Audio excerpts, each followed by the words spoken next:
الحمدللہ رب العالمین والصلاة والسلام علی رسول الکریم اما بعد فاعوذ باللہ من الشیطان الرجیم بسم اللہ الرحمن الرحیم وَإِذْ أَسَرَّ النَّبِيُّ إِلَى بَعْضِ أَزْوَاجِهِ حَدِيثًا فَلَمَّا نَبَّأَتْ بِهِ وَأَظْهَرَهُ اللَّهُ عَلَيْهِ عَرَّفَ بَعْضَهُ وَأَعْرَضَ عَنْ بَعْضٍ فلما نبأها به قالت من أنبأك هذا قال نبأني العليم الخبير صدق اللہ العظیم۔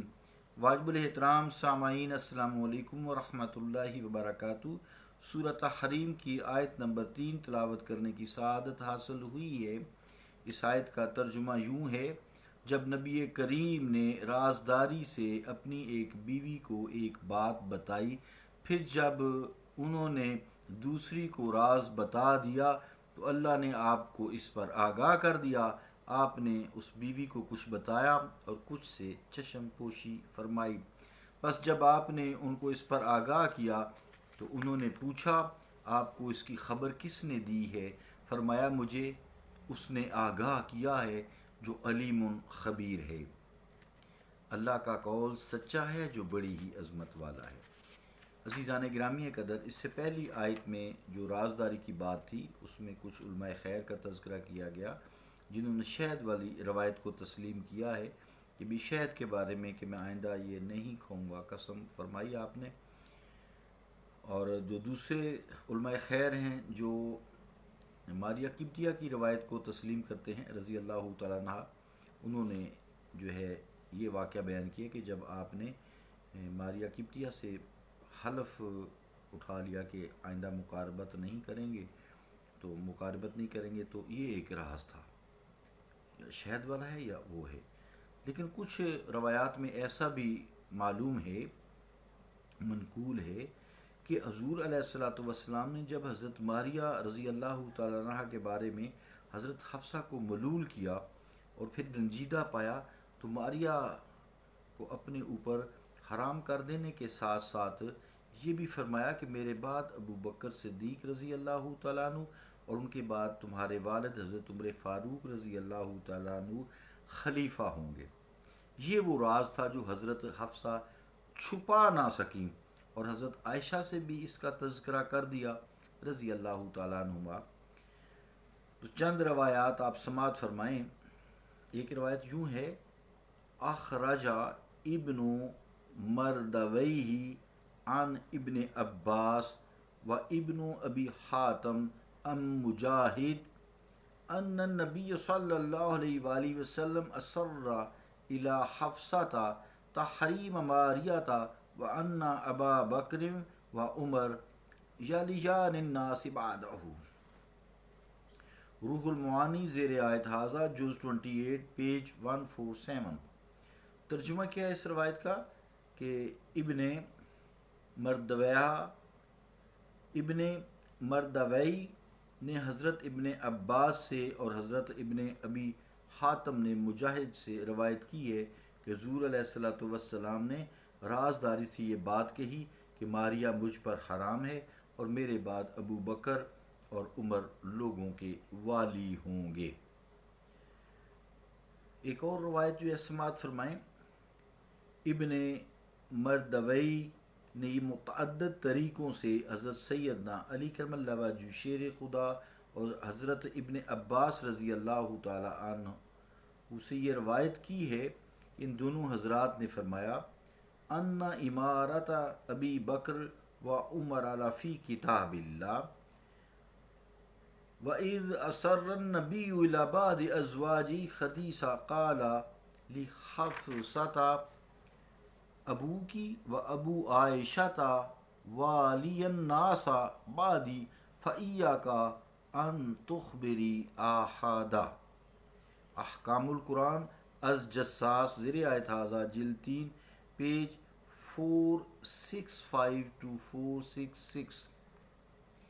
ترجمہ کیا ہے اس روایت کا کہ حضرت ترجمہ یوں ہے: ابو بکر اور عمر فاروق رضی اللہ تعالیٰ عنہم کے خلافت تو کتاب میں موجود ہے، یعنی ابو بکر رضی اللہ تعالیٰ عنہ اور عمر فاروق رضی اللہ تعالی عنہ کی خلافت تو کتاب اللہ میں موجود ہے۔ وَإِذْ أَسَرَّ النَّبِيُّ الآخر، اس آیت کا مطلب یہ ہے کہ حضور علیہ الصلوۃ والسلام نے حضرت حفصہ رضی اللہ تعالی عنہ کو فرمایا کہ آپ کا باپ اور حضرت عائشہ رضی اللہ تعالی عنہ کا باپ میرے بعد لوگوں کے امیر ہوں گے، خبردار یہ راز نہ کسی کو بتانا۔ ایک اور روایت آپ سماعت فرمائیں۔ وَأَخْرَجَ أَبُو نُعَيْمٍ فِي فَضَائِلِ الصَّحَابَةِ عن الضحاك أنه قال في الآيات أسر صلى الله تعالى عليه وسلم إلى حفصة أن الخليفة من بعد أبو بكر ومن بعد أبي بكر عمر۔ روح المعانی زیر آیت ھذا جز 28 پیج 151۔ ایک اور روایت سماعت فرمائیں۔ وَأَخْرَجَ ابن ابی حاتم نحوہ، وَأَخْرَجَ ابن ابی حاتم نحوہ، ترجمہ کیا ہے کہ ابو نعیم نے فضائل الصحابہ میں ضحاک سے نقل کی ہے۔ یہ پہلی جو روایت، اس سے پہلے میں نے یہ دوسری بھی روایت کی ہے نا، وہ اخرج ابو نعیم فی فضائل الصحابہ عن الضحاک، یہ تو ابو نعیم نے فضائل صحابہ میں ضحاک سے نقل کیا ہے۔ انہوں نے کہا کہ اس آیت کا راز یہ ہے کہ حضور علیہ الصلوۃ والسلام نے حضرت حفصہ رضی اللہ تعالی عنہ سے فرمایا کہ میرے بعد ابو بکر خلیفہ ہوں گے اور ان کے بعد عمر رضی اللہ تعالی عنہ خلیفہ ہوں گے۔ جو دوسری روایت ہے وَأَخْرَجَ ابن ابی حاتم نحوہ، اس میں یعنی ابن ابی حاتم نے بھی اس قسم کی روایات بیان کی ہیں، نقل فرمائی ہیں۔ عزیزان گرامی قدر، یہ تو اہل سنت کی کتاب کے حوالے تھے۔ اہل تشیع کے جلیل القدر علماء نے بھی اس روایت کو نقل کیا ہے۔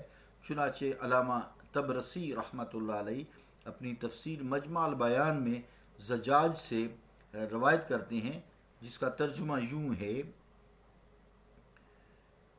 جب حضور علیہ الصلوۃ والسلام نے ماریہ قبطیہ کو حرام کیا تو یہ بھی بتایا کہ آپ کے بعد ابو بکر عمر فاروق رضی اللہ تعالی عنہم والی ہوں گے، اور اسی کے ہمانی وہ روایت بھی ہے جو عیاشی نے عبداللہ بن العطا کے واسطہ سے حضرت امام باقر رضی اللہ تعالی عنہ سے روایت کی ہے۔ یہاں ایک بات عزیزان گرامی قدر توجہ طلب ہے، یہ جو اہل تشیع کی جو روایت ہے، میں اس کی عربی بھی پڑھ دیتا ہوں تاکہ ذہن میں کوئی ایسی بات نہ رہے۔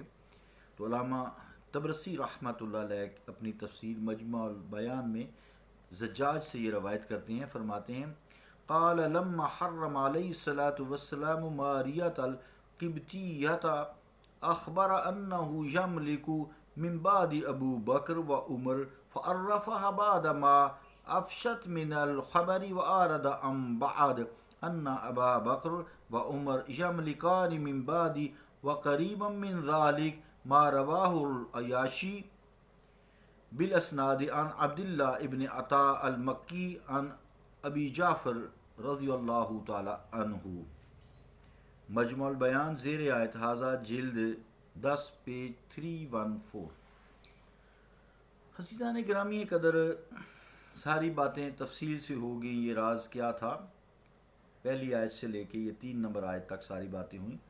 تو قرآن کریم میں سوچنے کی بات یہ صراحت سے اس راز کو بیان نہیں کیا گیا، لیکن راز افشا ہونے اور اس پر افشا کرنے والے کو سرزنش کا تفصیلی ذکر موجود ہے۔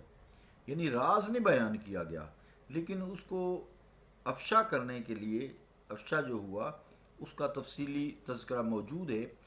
اس سے جہاں یہ پتہ چلتا ہے کہ اپنے اہل خانہ کی راز کی بات کہنا درست ہے، یعنی اپنے اہل خانہ سے راز کی بات کہنا درست ہے، جائز ہے، اپنے اہل خانہ سے آپ راز کی بات کر سکتے ہیں۔